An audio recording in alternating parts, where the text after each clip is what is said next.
Good afternoon.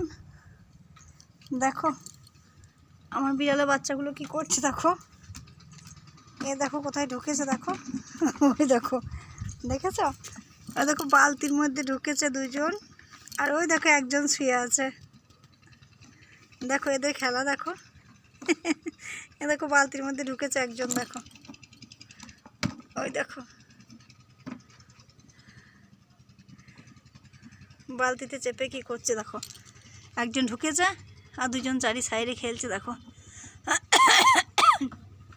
আশা করি দেখতে পাচ্ছ তোমরা। কিন্তু ফ্রেন্ডস, এদেরকে হয়তো আমি আমার কাছে বেশি দিন আর রাখতে পারবো না। কেন বলো তো? আমার পাশের বাড়ি যারা আছে, হ্যাঁ, আমার বাড়ির পাশে একটা বাড়ি আছে, একটা ফ্যামিলি আছে, তাদের প্রবলেম আসছে।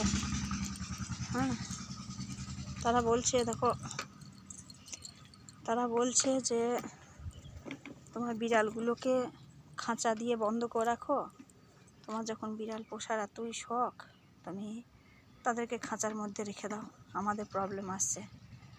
হ্যাঁ, একদিন বললো যে আমাদের বাড়িতে পায়খানা করে দিয়েছে, একদিন বললো বিছানায় পেচ্ছাপ করে দিয়েছে, আর একদিন বলছে যে ওরা আমার খাটের মধ্যে উঠছে, উঠে 3টে বাচ্চাতে খেলা করছে। এবার কি করব বলো?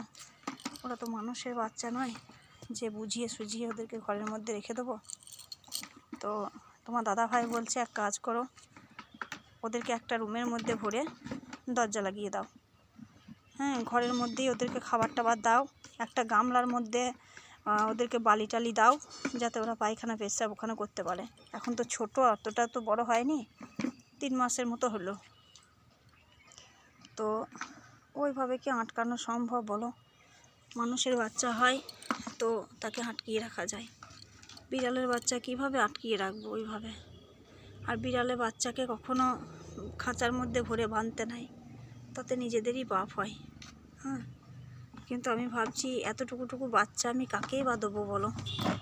আর সব থেকে বড় কথা কি, গ্রামে না সবাই বিড়ালের বাচ্চা পছন্দ করে না। দেখো ফ্রেন্ডস, এরা কত সুন্দর খেলা করছে বালতির মধ্যে ঢুকে।